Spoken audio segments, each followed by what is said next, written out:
Bismillahirrahmanirrahim. Assalamualaikum warahmatullahi wabarakatuh. Selamat pagi, siang, sore, dan malam buat teman-teman semua. Ya, perkenalkan kami dari kelompok 7 mata kuliah perdagangan luar negeri yang diampu oleh dosen Bukhari. Di sini pada kesempatan kali ini kami akan membawakan materi yang berjudul tentang peran budaya dan politik dalam bisnis internasional. Nah, untuk mempersingkat waktu, izinkan saya untuk memperkenalkan diri dan juga teman-teman saya. Yaitu yang pertama di sini ada Anissa Maharani, lalu yang kedua ada Cika Dwi Citra, lalu selanjutnya ada Muhammad Zafir Janeti, dan ada Rani Wulandari.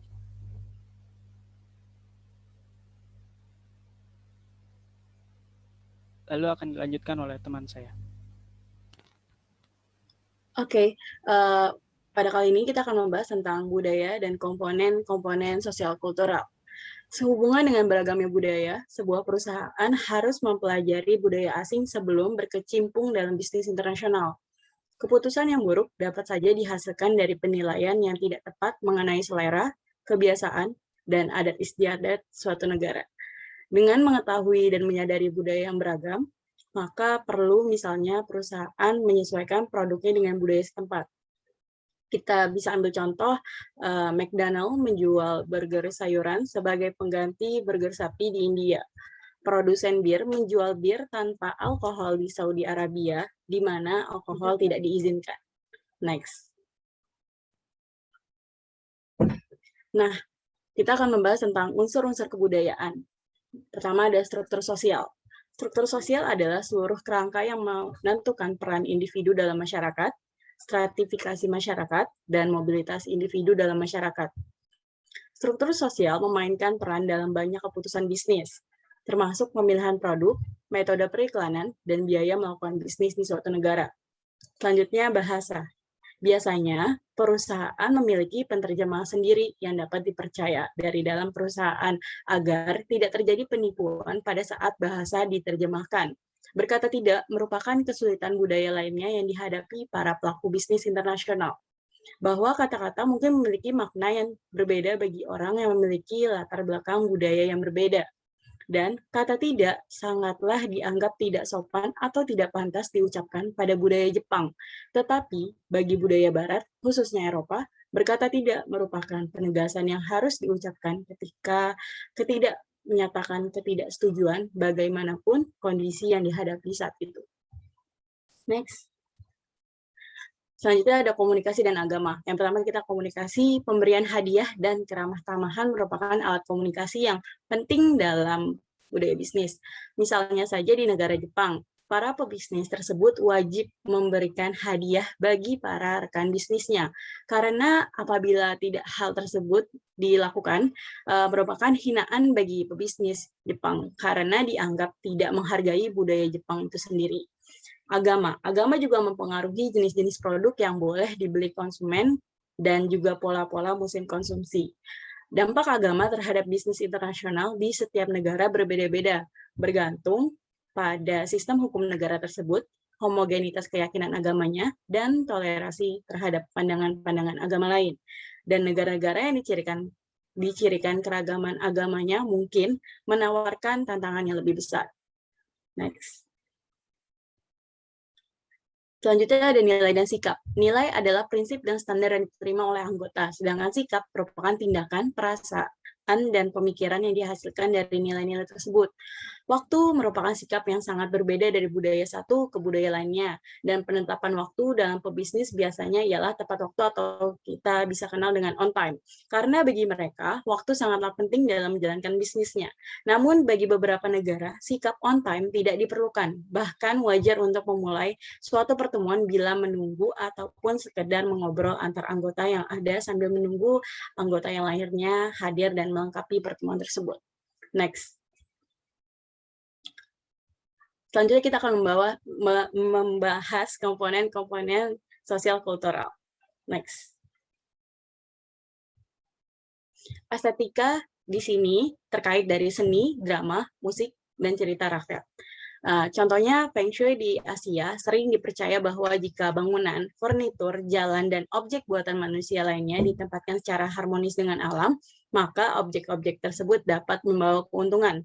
Jika tidak, maka objek-objek tersebut akan membawa malapetaka. Sebelum membangun suatu rumah, menjadwalkan pemakaman, atau membuat investasi, Master Feng Shui dipanggil untuk memberikan persetujuan. Next. Di dalam estetika tadi ada musik dan cerita rakyat. Kalau di musik ini, iklan-iklan musik pada umumnya populer di seluruh dunia. Iklan yang menggunakan lagu balada di Amerika Serikat mungkin diterima dengan lebih baik dibandingkan dengan nada bolero di Meksiko atau samba Brazil. Cerita rakyat di sini mengasosiasikan suatu produk dengan koboi tidak akan memperoleh hasil yang sama di Chili atau Argentina, seperti yang diperoleh di Amerika Serikat. Karena di negara-negara tersebut, koboi adalah figur yang kurang romantis, karena hanya merupakan sebuah pekerjaan. Next. Nah, di sini ada sikap dan kepercayaan, ada sikap terhadap waktu, dan sikap terhadap perubahan. Nah, sikap terhadap waktu ini bisa kita ambil contoh, para eksekutif Amerika Latin atau Timur Tengah mungkin memperhatikan hal-hal kecil dari bisnis sehingga dapat menemui tamu pentingnya tanpa interupsi. Jadi, seperti yang tadi kita bahas tentang tepat waktu atau on time. Nah, di sini ada sikap terhadap perubahan. Perusahaan Amerika yang terbiasa dengan penerimaan yang cepat dari orang Amerika akan sesuatu yang baru, seringkali heran untuk menemukan bahwa sesuatu yang baru tidak membawa semacam keajaiban di pasarnya, di mana sesuatu yang telah dicoba dan dibuktikan lebih disukai daripada yang tidak dikenal. Next. Agama. Agama di sini merupakan suatu komponen kebudayaan yang penting, bertanggung jawab atas banyak dari sikap dan kepercayaan yang mempengaruhi perilaku manusia. Suatu pengetahuan mengenai prinsip-prinsip dasar dari beberapa agama besar akan memberikan pemahaman yang lebih baik mengenai sikap orang begitu bervariasi dari suatu negara ke negara lain. Selanjutnya akan dijelaskan. Oke, selanjutnya di sini ada kekuatan ideologi nasionalisme. Nah, sebelum kita masuk ke ideologi nasionalisme, di sini terdapat macam-macam ideologi yang ada di dunia. Yang pertama ini ada kapitalisme, lalu komunis, sosialis, liberalis, dan nasionalisme. Nah, yang pertama ini ada kapitalisme. Ideologi kapitalisme merupakan sistem ekonomi di mana alat-alat produksi dan distribusi sebagian besar dimiliki dan dioperasikan oleh swasta untuk keuntungan pribadi. Nah, kaum kapitalis beranggapan bahwa idealnya semua faktor produksi adalah milik swasta atau perorangan. Maka dalam dunia kapitalis, pemerintah membatasi fungsinya dan hanya menangani fungsi yang tidak dapat dilaksanakan swasta atau perorangan. Nah, selanjutnya di sini ada komunisme. Komunisme dalam doktrinnya pemerintah menekankan agar semua faktor produksi utama dimiliki pemerintah. Dengan beberapa pengecualian, semua produksi dilakukan oleh pabrik-pabrik dan pertanian milik pemerintah. Serikat pekerja juga dikendalikan oleh pemerintah. Nah, komunisme ini awalnya dicetuskan oleh Karl Marx yang merupakan teori perubahan sosial yang diarahkan kepada cita-cita masyarakat tanpa kelas. Selanjutnya di sini ada sosialisme. Sosialisme ini merupakan sebuah konsep politik dan konsep bernegara serta salah satu ideologi ekonomi dan sosial dalam sejarah peradaban dunia modern. Nah, secara umum pengertian sosialisme di sini yaitu sebuah gagasan yang menggambarkan masyarakat yang mengelola kepemilikan alat produksi sesuai dengan prinsip-prinsip sosial seperti kepemilikan oleh publik, kolektif, kerjasama, atau warga negara. Nah, untuk kepentingan penyederhanannya, sosialisme seringkali disamaartikan dengan komunisme, meski pada hakikatnya kedua hal tersebut adalah hal yang berlainan. Sosialisme sendiri dapat dianggap sebagai bentuk halus atau bentuk sederhana dari komunisme, dan sosialisme juga dianggap sebagai salah satu langkah menuju komunisme. Lalu selanjutnya ada liberalisme, yang merupakan sebuah konsep politik serta salah satu ideologi politik, ekonomi, dan sosial dalam sejarah peradaban dunia modern. Nah, secara umum pengertian liberalisme ini adalah sebuah gagasan dan prinsip Ia menekankan kebebasan individu berdasarkan kemerdekaan dan kesetaraan hak dalam banyak aspek kehidupan bernegara dan bermasyarakat, seperti misalnya pemerintahan, hak sipil, hak perekonomian, dan banyak lagi. Konsep ini sendiri berkembang dari banyak pemahaman tokoh-tokoh serta berakar dari sebuah istilah bahasa Latin, sehingga tidak ada satu pengertian tunggal yang telah dibakukan. Nah, yang terakhir ini yaitu ada ideologi nasionalisme. Ideologi nasionalisme ini merupakan pengabdian kepada bangsa, aspirasi atau kepentingan politik dan ekonomi, serta tradisi sosial dan budaya sendiri. Jadi, ideologi nasionalisme ini merupakan keyakinan di kalangan individu suatu bangsa bahwa mereka berbeda atau bahkan lebih baik daripada individu bangsa lain. Nah, bentuk nasionalisme sendiri yaitu yang terhormat ada disebut biasanya patriotisme, dan sedangkan bentuk nasionalisme yang berlebih-lebihan dinamakan chauvinisme. Nah, nasionalisme disebut juga sebagai secular regulus of our time di kebanyakan negara yang lebih dulu berdiri. Loyalitas dan kebanggaan pada suatu negara didasarkan pada suku, bahasa, agama, dan ideologi. Nah, maka ketika negara menerapkan ideologi nasionalisme, ada dampak terhadap ke perusahaan internasional itu. Nah, yang pertama ini dampak yang ditimbulkan dari rasa nasionalisme itu yaitu permintaan lokal terhadap produk perakitan atau pabrikasi sangat minim. Ketika perusahaan internasional masuk di sebuah negara, maka permintaan dari rakyat di negara tersebut minim gitu, karena di sana lebih mengutamakan hasil daripada karya bangsa sendiri. Lalu yang kedua ada reservasi industri tertentu, khususnya perusahaan lokal. Nah, reservasi ini menurut KBBI yang saya baca merupakan sebagai tempat penyedia atau bisa dibilang dalam dunia industri sebagai perizinan. Perizinan di mana ketika suatu perusahaan ingin mendirikan di negara tersebut. Maka untuk reservasi industri ini hanya dilakukan oleh industri-industri tertentu, khususnya untuk perusahaan lokal saja. Terus yang ketiga ada pemerintah lebih suka menggunakan jasa pemasok lokal, karena tadi yang disebutkan bahwa nasionalisme itu lebih mengutamakan bangsanya sendiri gitu, lebih membangga-banggakan bangsanya. Lalu ada pembatasan jumlah dan jenis tenaga asing. Lalu yang selanjutnya ada proteksi dengan menggunakan tarif, kuota, dan lainnya. Dan terakhir terjadinya pengambil alihan atau penyitaan. Ini yang lebih berat atau lebih parah. Nah, selanjutnya ada organisasi internasional yang akan dijelaskan oleh teman saya. Selanjutnya ada organisasi internasional. Next.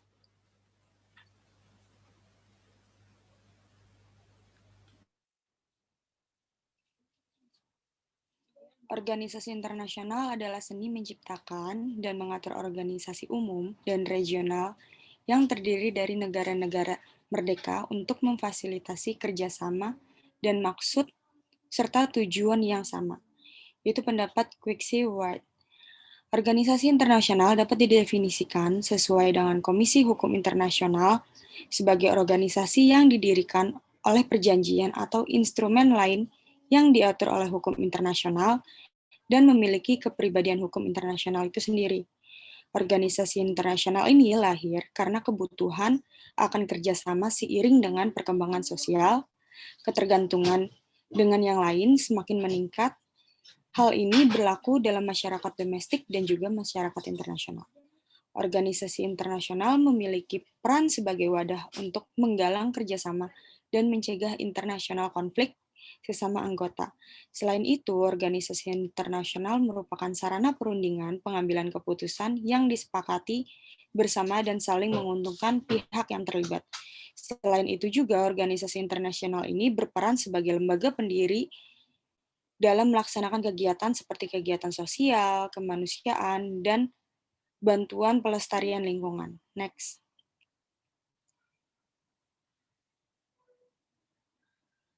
Nah, di sini ada jenis organisasi internasional. Yang pertama ini ada International Governmental International atau IGOS. Nah, organisasi ini terbentuk karena adanya banyak pemerintahan yang membuat organisasi internasional. Ada lebih dari 300 organisasi antara pemerintah di dunia. Organisasi ini terdiri dari negara-negara yang berdaulat. Salah satu contoh dari organisasi pemerintah ini yang paling terkenal adalah PBB. PBB ini dibentuk dengan tujuan menghindari perang di masa depan. Tujuan utama PBB ini berdiri untuk menjaga perdamaian dan dari seluruh dunia. PBB ini memiliki beberapa subkelompok khusus seperti WHO atau World Health Organization atau Organisasi Kesehatan Dunia. WHO memiliki tanggung jawab untuk memberikan arahan tentang masalah kesehatan internasional dan menetapkan standar kesehatan. Nah, seperti kejadian sekarang-sekarang ini, WHO itu berperan penting, seperti pandemi di masa-masa sekarang ini. Nah, selanjutnya itu WHO juga organisasi yang berfokus pada, ada juga selain WHO, organisasi yang berfokus pada kepentingan dunia, yaitu UNESCO atau United National Education, Certification, dan Cultural Organization. Nah, ada beberapa negara yang membutuhkan organisasi multi negara dengan memajukan ekonomi, politik, militer seperti Amerika Serikat, Kanada, dan negara-negara Eropa yang merupakan anggota North Atlantic Treaty Organization atau NATO. NATO ini merupakan organisasi pertahanan negara yang bermaksud anggota NATO ini telah memiliki perjanjian untuk saling mendukung sesama agar tidak terjadinya konflik. Selanjutnya ada yang kedua, International Non-Governmental Organization atau INGOS dan NGOS. Nah, tidak seperti organisasi antar pemerintah, INGOS terdiri dari individu, bukan korporasi atau pemerintahan. INGOS ini melayani berbagai fungsi dan mewakili berbagai kepentingan. Aktor non-pemerintahan adalah organisasi yang tidak memiliki afiliasi dengan pemerintahan, tetapi memainkan peran penting dalam politik internasional. Ini biasanya INGOS ini suatu pemerintahan ini menggunakan aktor sebagai pendukung dari organisasi ini sendiri.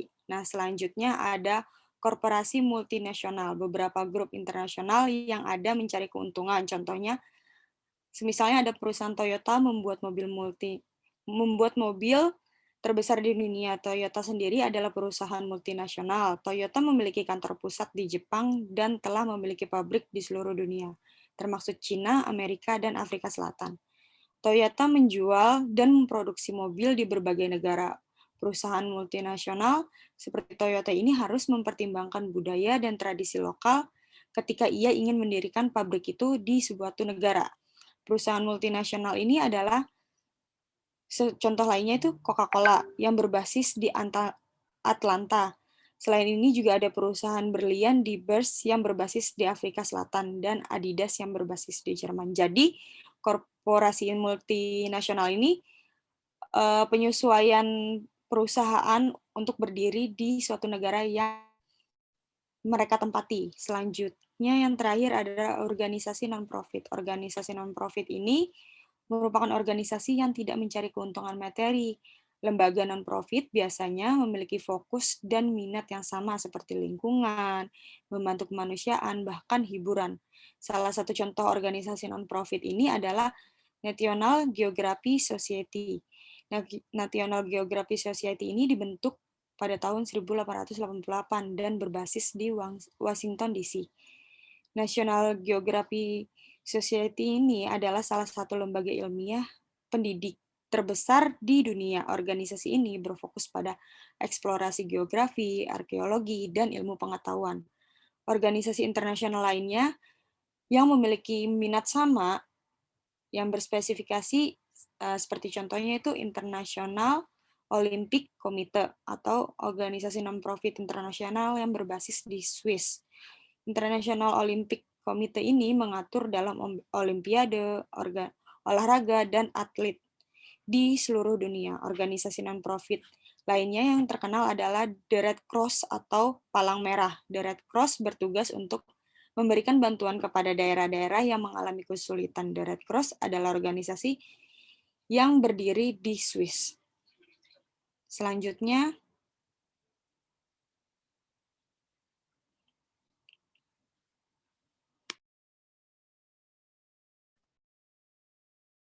Baik, penjelasan berikutnya adalah subbab mengenai penilaian risiko negara atau istilah bahasa Inggrisnya adalah CRA atau Country Risk Analysis. Boleh di next. Nah, jadi kita bicara dulu terkait risiko negara. Setiap negara atau setiap apapun yang dilakukan pasti ada risikonya. Begitupun kegiatan perekonomian yang ada di negara itu sendiri, termasuk dalam bisnis internasional. Jadi, risiko ini dapat diartikan sebagai bahaya yang dapat terjadi akibat sebuah proses yang sedang berlangsung atau maupun yang akan datang. Artinya di sini risiko dikatakan sebagai kemungkinan hal yang tidak diinginkan itu bisa terjadi. Nah, untuk risiko negara ini adalah risiko yang timbul karena perubahan ekonomi atau politik suatu negara yang berdampak pada negara lain yang akan berhubungan dengan negara terkait. Nah, risiko negara atau country risk ini merupakan potensi risiko sistematis yang dimiliki suatu negara di mana investasi dilakukan. Kenapa disebut dengan sistematif? Karena memang melibatkan banyak hal gitu, seperti nanti berkaitan sama utang negara, kemudian dampak yang dari kebudayaan ataupun serangan terorisme dan lain sebagainya. Next.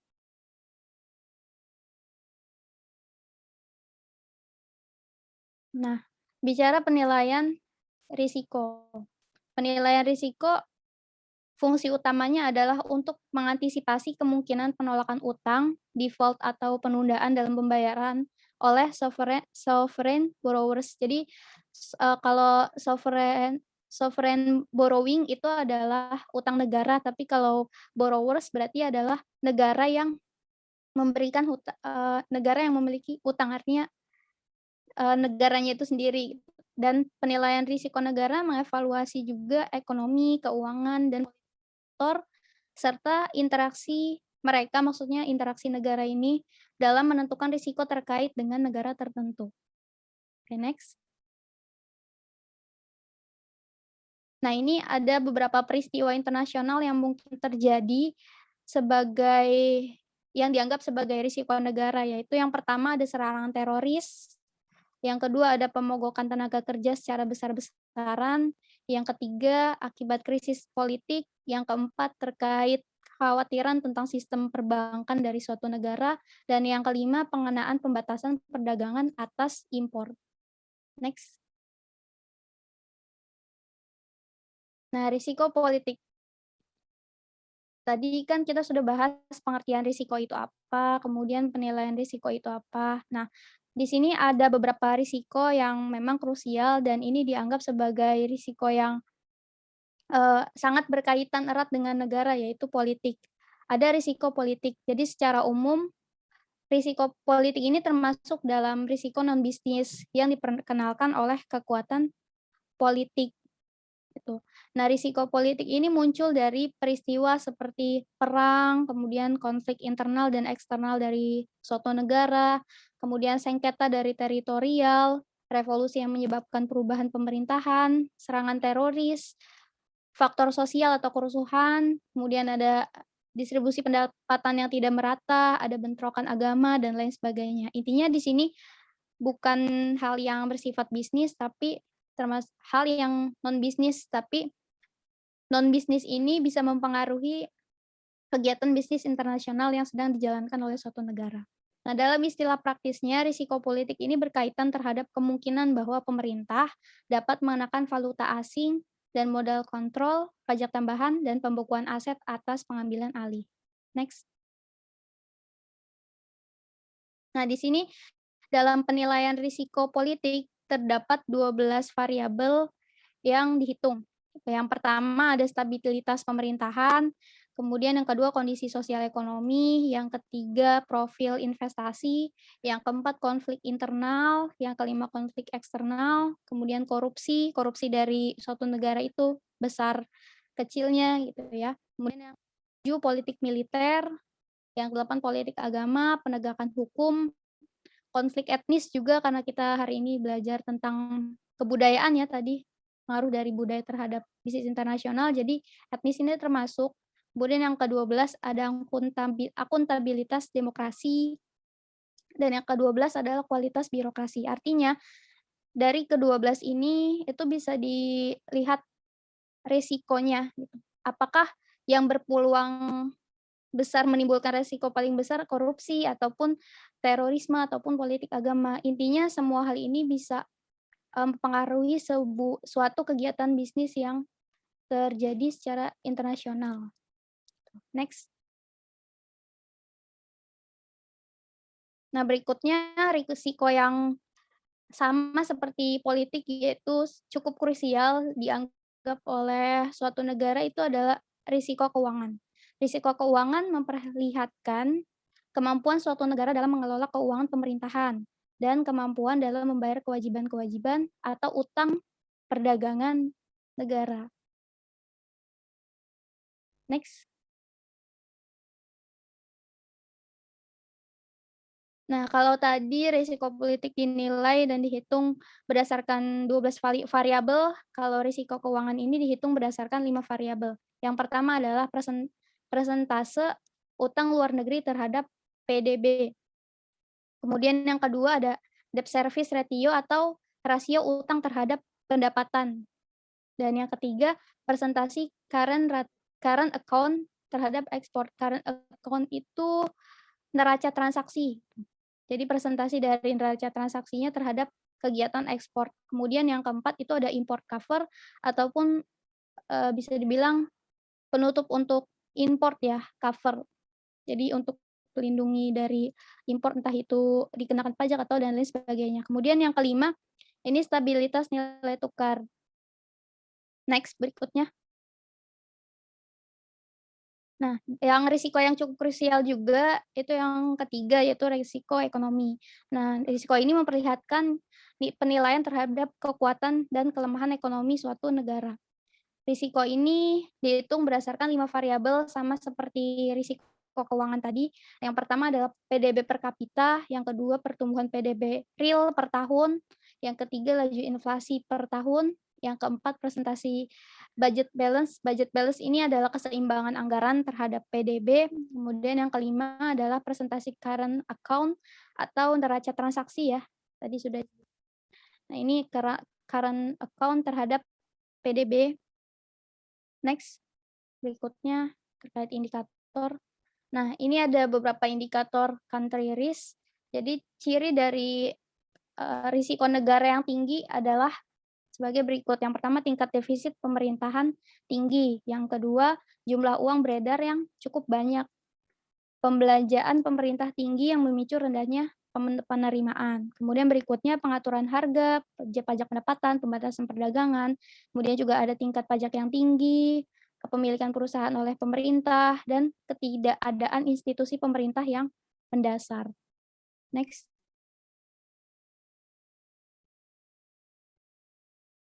Nah, kalau ini adalah indikator positif terhadap kesehatan ekonomi.